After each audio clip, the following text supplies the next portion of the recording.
구약성경 1309면 스바냐 3장 14절부터 17절까지 저와 성도님들 한 절씩 번갈아가며 읽겠습니다. 시온에 따라 노래할지어다. 이스라엘아 기쁘게 부를지어다. 예루살렘 따라 전심으로 기뻐하며 즐거워할지어다. 여호와가 내 형벌을 제거하였고 내 원수를 쫓아냈으며 이스라엘 왕 여호와가 내 가운데에 계시니 내가 다시는 화를 당할까 두려워하지 아니할 것이라. 그날에 사람이 예루살렘에 이르기를 두려워하지 말라. 시온아 내 손을 늘어뜨리지 말라. 너의 하나님 여호와가 너희 가운데에 계시니 그는 구원을 베푸실 전능자이시라. 그가 너로 말미암아 기쁨을 이기지 못하시며 너를 잠잠히 사랑하시며 너로 말미암아 즐거이 부르며 기뻐하시리라 하리라. 아멘.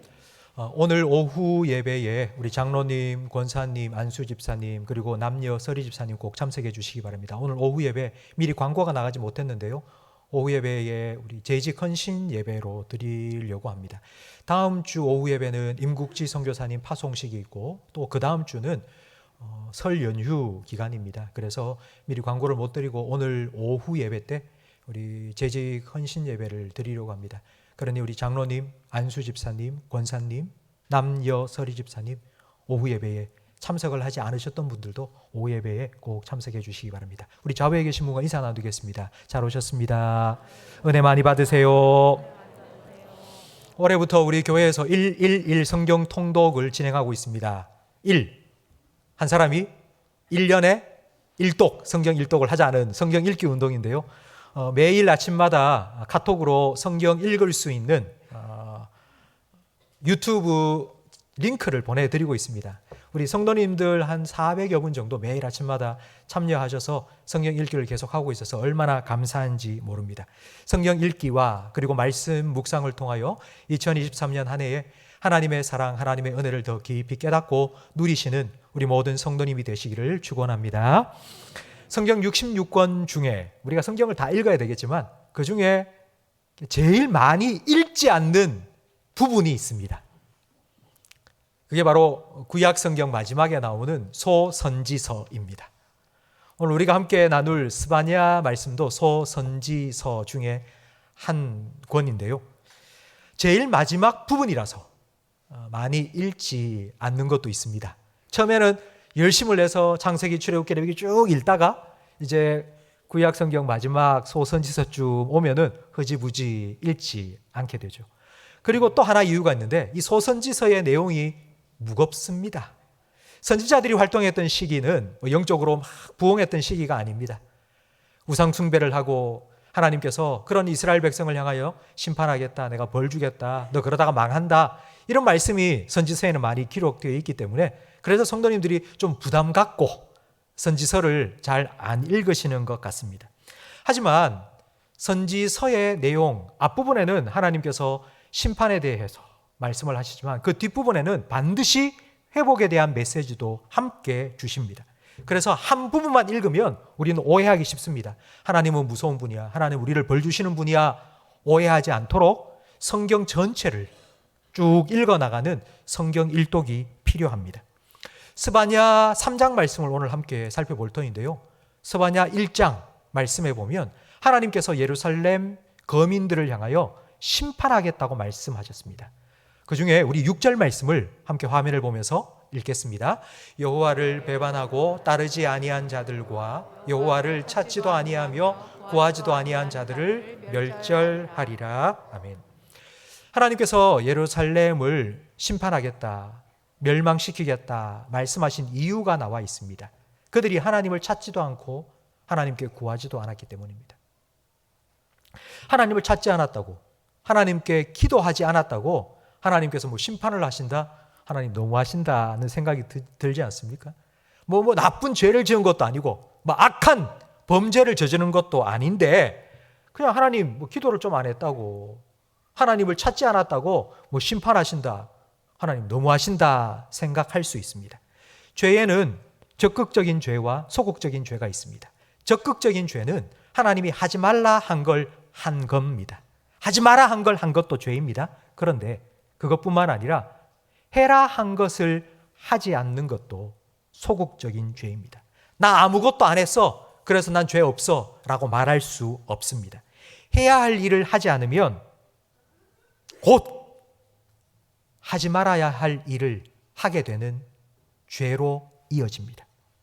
다윗이 밧세바와 간음한 죄를 범하게 된 이유는 그의 나태함 때문입니다. 왕들이 전쟁에 나가야 할 때 다윗은 나가지 않고 왕궁에 편안히 산책하고 있다, 목욕하고 있던 밧세바를 보고 죄를 지었습니다. C.S. 루이스는 스크루테이 편지라는 책에서 사단이 그의 쫄개들에게 성도들을, 하나님 백성들을 넘어뜨리는 방법을 이렇게 알려줍니다. 야, 성도들을 괜히 힘들게 하지 마. 가만히 내버려둬. 힘들게 만들면 기도해. 기도하지 못하도록 잘 되게 해봐. 차라리 편안함을 줘봐. 일상생활에 만족하게 해. 그러면 곧 나태함에 빠져서 하나님 찾지도 않고 기도의 자리로 나가지도 않을 거야. 그러면 돼.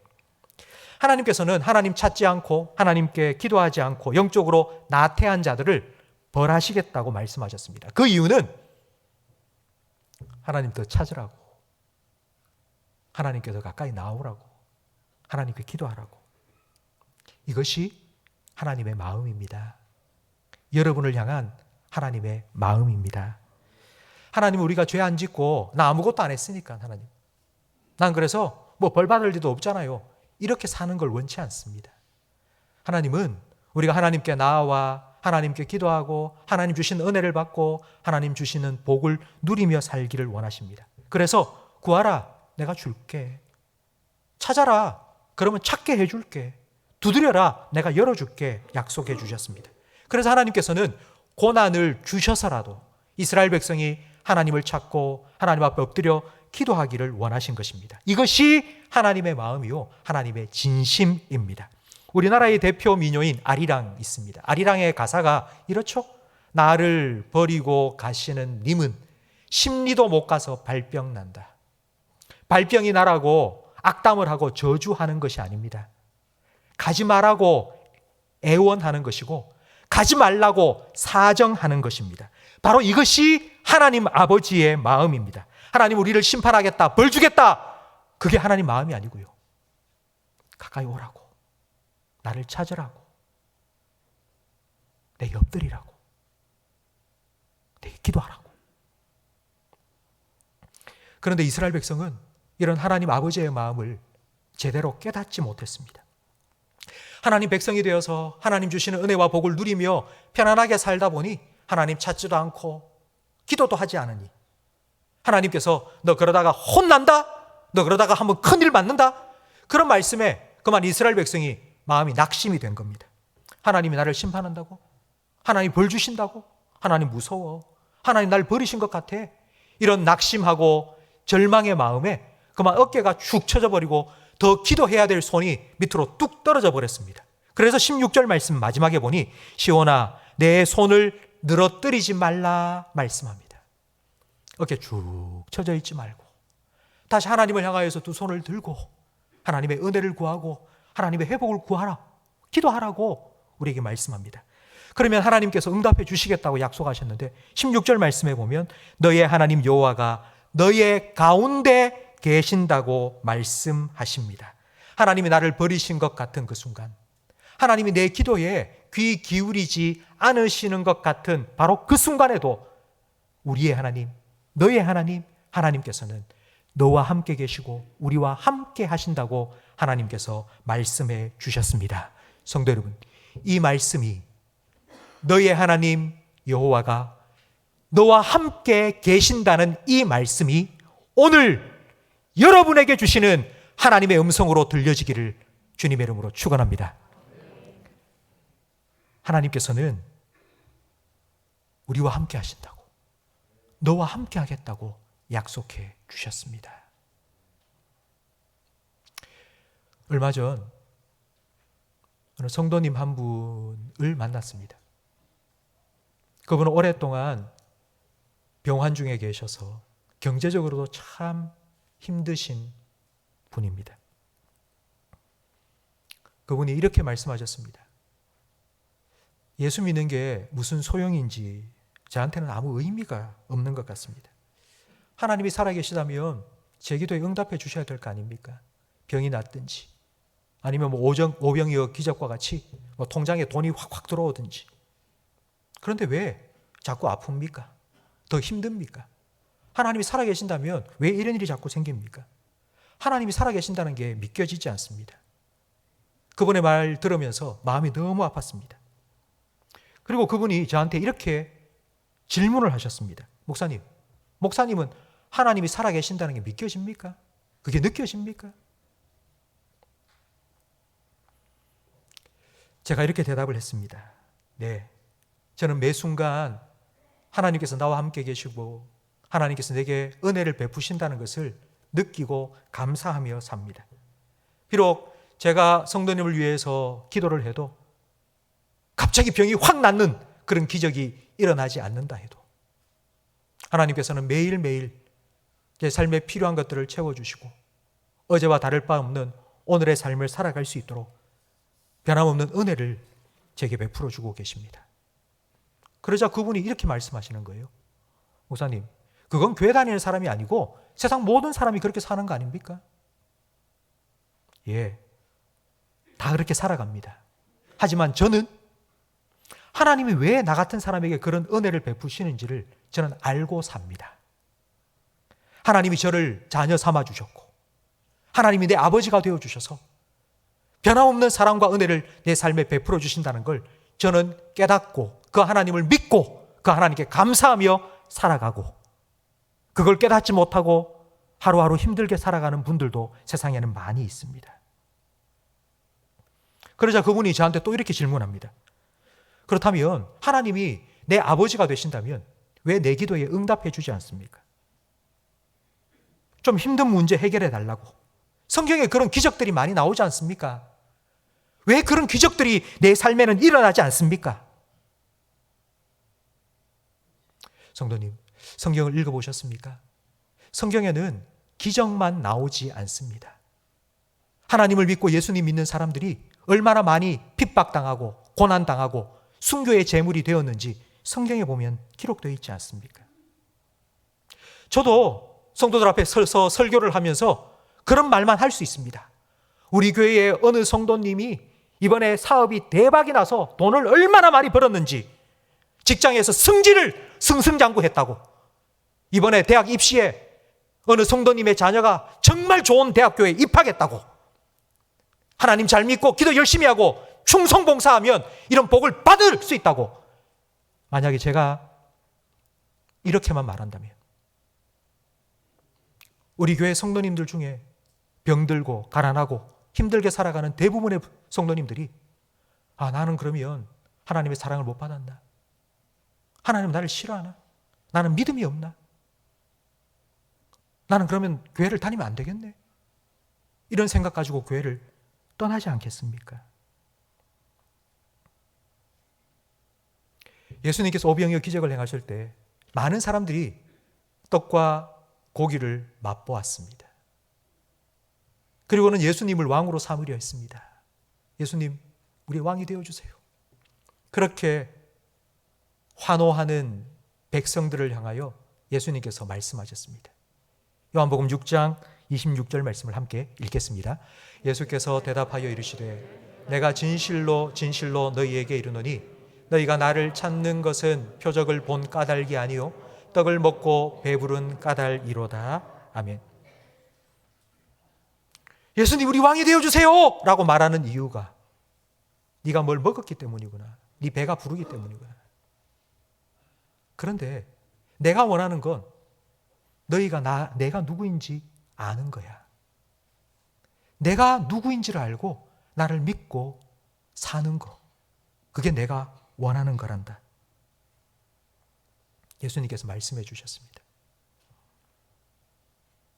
믿음은 기적으로 생기는 것이 아닙니다. 믿음은 들음에서 납니다.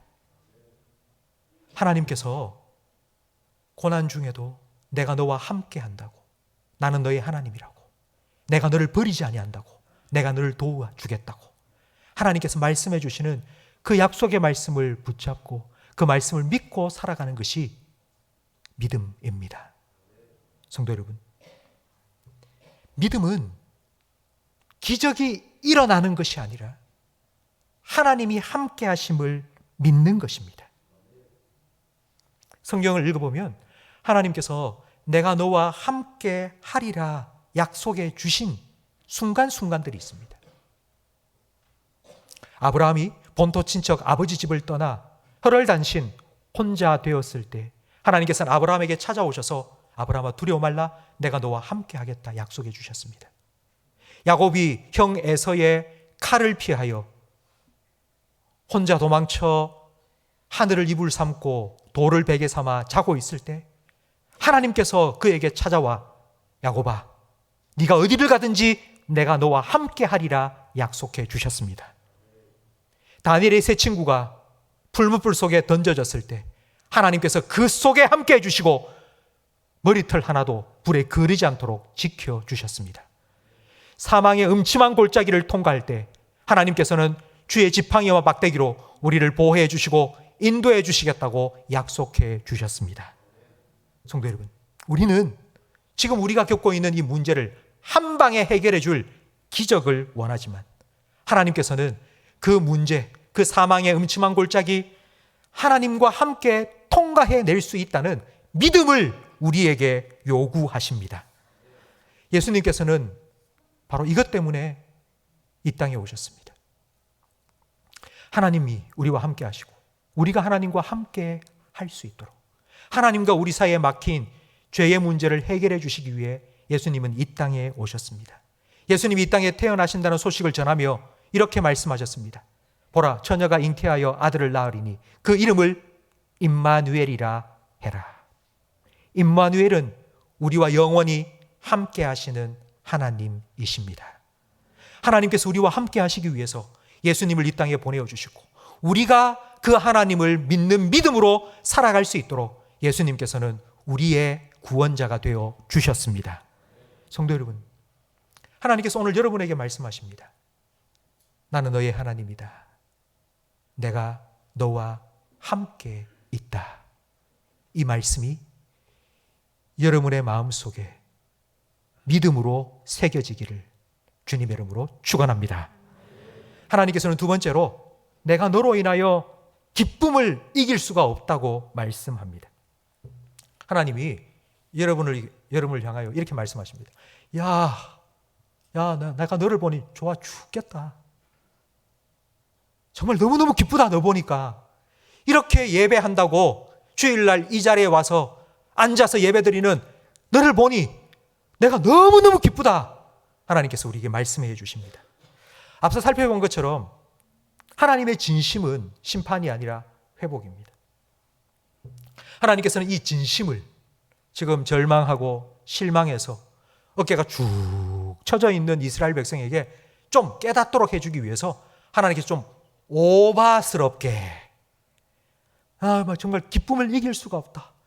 너를 보니 내가 좋아 죽겠다. 이렇게 표현해 주신 것입니다.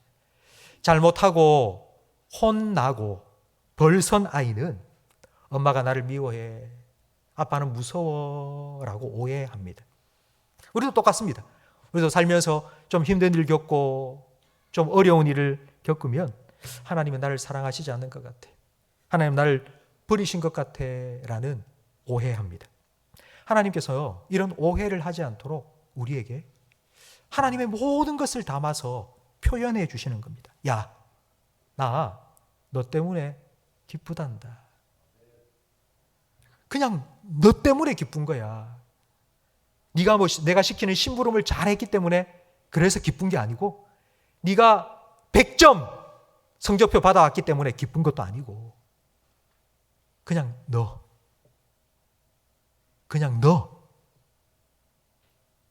때문에 내가 기쁘다고.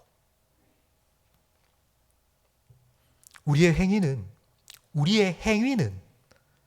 하나님을 아프게 할 수도 있고 하나님을 슬프게 할 수도 있습니다.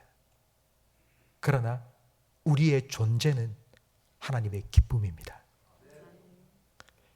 여러분 존재는 하나님의 영원한 기쁨입니다.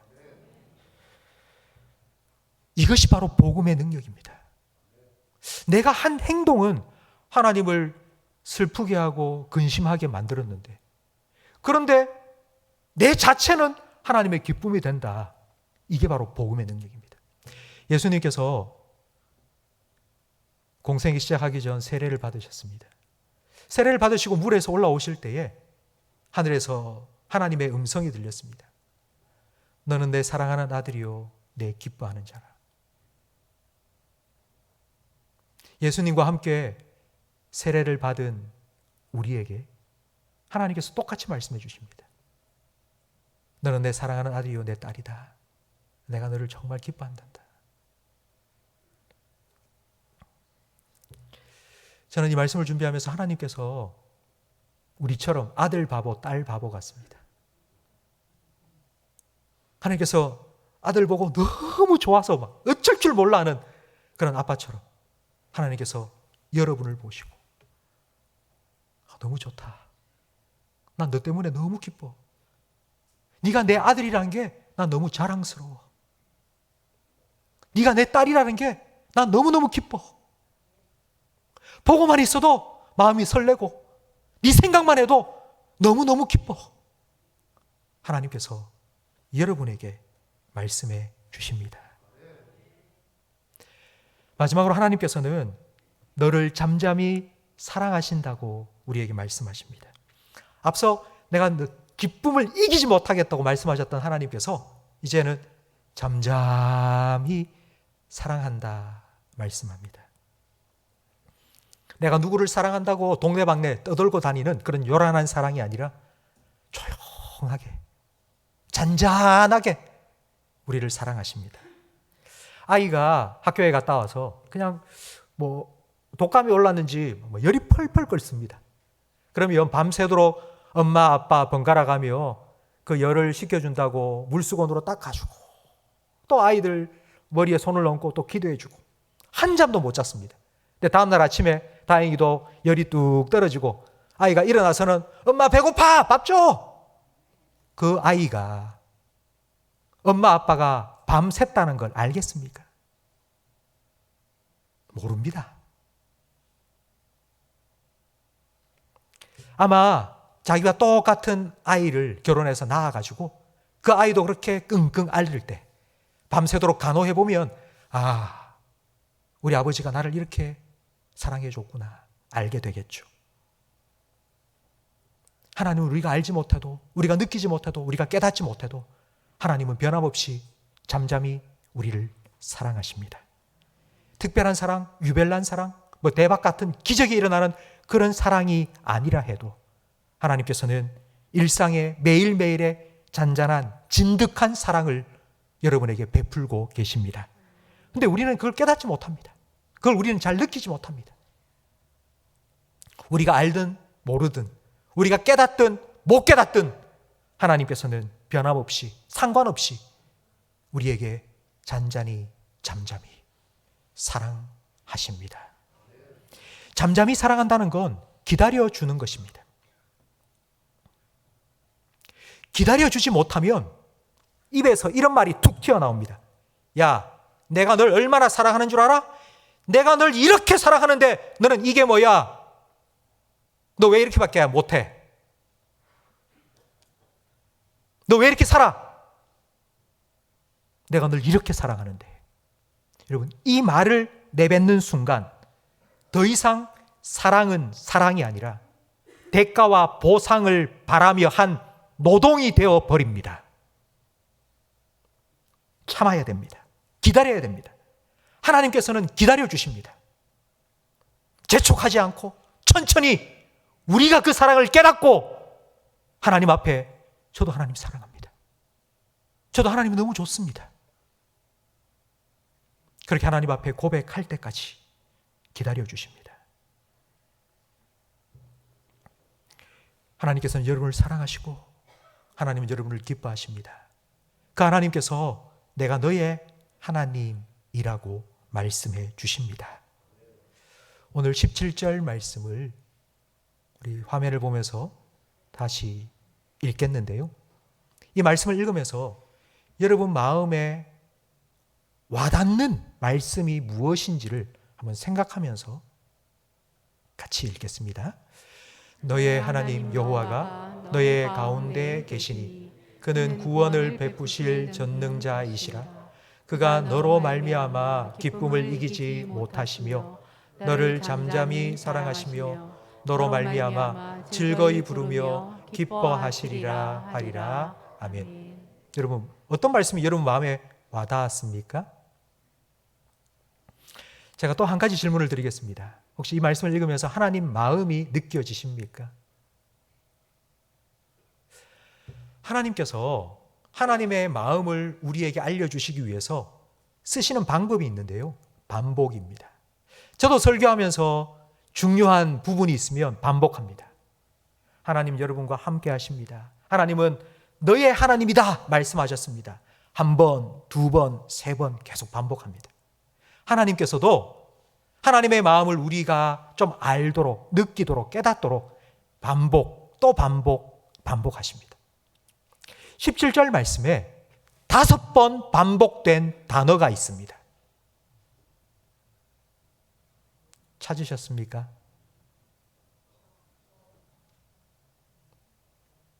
너의 하나님, 너의 가운데, 너로 말미암아, 너를 잠잠히, 너로 말미암아. 5번.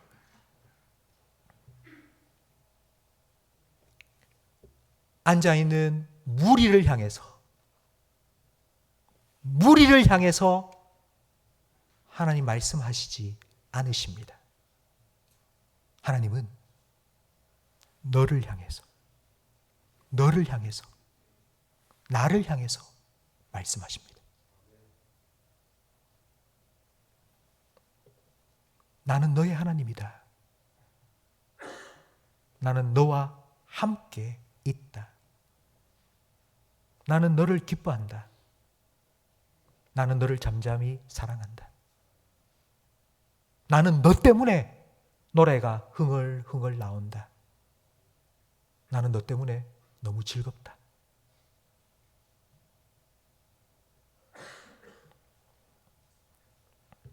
이것이 여러분을 향한 하나님의 진심입니다.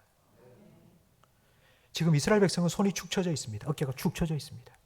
잘 안 되니까요. 힘드니까요. 사는 게 너무 고통스러우니까요.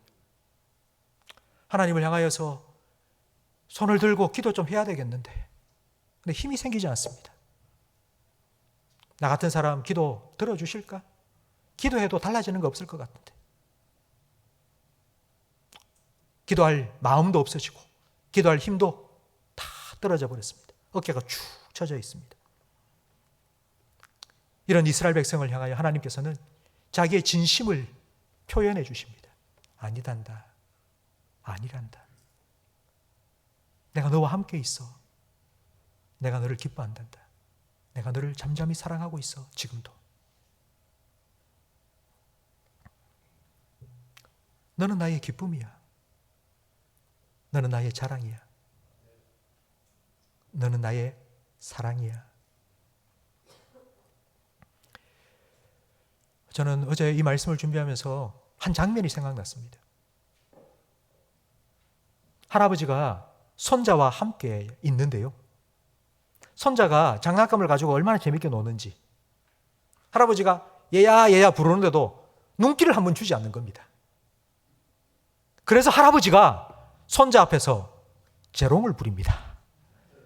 손자가 할아버지 앞에 재롱을 부려야 되는데 딴 데 정신이 팔려가지고 한 번도 눈길도 주지 않으니 할아버지가 그 앞에 앉아서는 엄마 앞에서 착착 이상한 표정 지으면서 뭐 이상한 소리를 내면서 재롱을 피웁니다.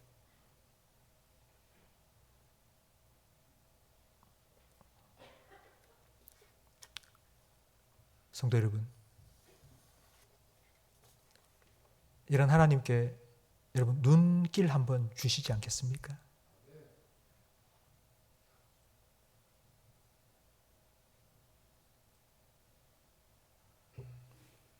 어서 오라고. 두 발 벌리고 기다리고 계신 그 하나님의 손을 여러분 한번 잡아드리지 않으시겠습니까? 그 하나님 품 안에서 하나님과 함께 노래하고 싶지 않으십니까? 이것이 신앙생활입니다. 신앙생활은 나 때문에 기뻐하시고 나를 사랑하시고 나와 함께 하시는 하나님과 함께 기뻐하고 즐거워하는 것입니다. 신앙생활이 힘들고 괴로운 것이 아닙니다. 성도 여러분, 저는 여러분이 이 신앙생활의 기쁨을 느끼고 맛보고 살아가기를 간절히 바랍니다. 예배 드리는 것이 여러분에게 고통이 아니라, 지겨운 것이 아니라 기쁨이 되기를 간절히 바랍니다. 하나님이 여러분 때문에 얼마나 기뻐하시는지를 알고, 하나님이 여러분을 얼마나 잠잠히 기다리며 사랑하시는지를 깨닫고, 그 하나님 안에서 하나님, 저도 하나님이 너무 좋아요. 저도 하나님 사랑해요.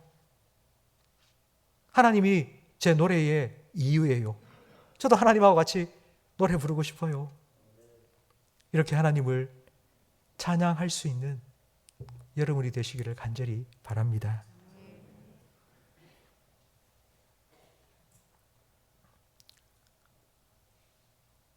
(2023년) 한 해 여러분들께서 주일날 교회 오실 때 이 하나님의 마음을 생각하고 깨닫고 어떤 마음으로 오시든지 하나님을 예배하고 돌아가실 때에는 그 하나님의 기쁨과 하나님의 사랑이 여러분의 마음속에 가득 채워지는 그런 예배자들이 되기를 주님의 이름으로 축원합니다. 하나님의 그 사랑의 기쁨이 예배를 통하여 여러분에게 전달되고 느껴져서 마치 소리굽새가 울리면은 다이지도 않았는데 반대쪽에 있는 소리굽새가 하고 울리듯이, 그렇게 공진이 일어나듯이 그 하나님의 사랑이, 하나님의 마음이 예배에 참석한 여러분의 심령 가운데 울려서 하나님을 예배하는 기쁨, 그 예배의 기쁨을 매주일마다 경험할 수 있기를 주님의 이름으로 축복합니다.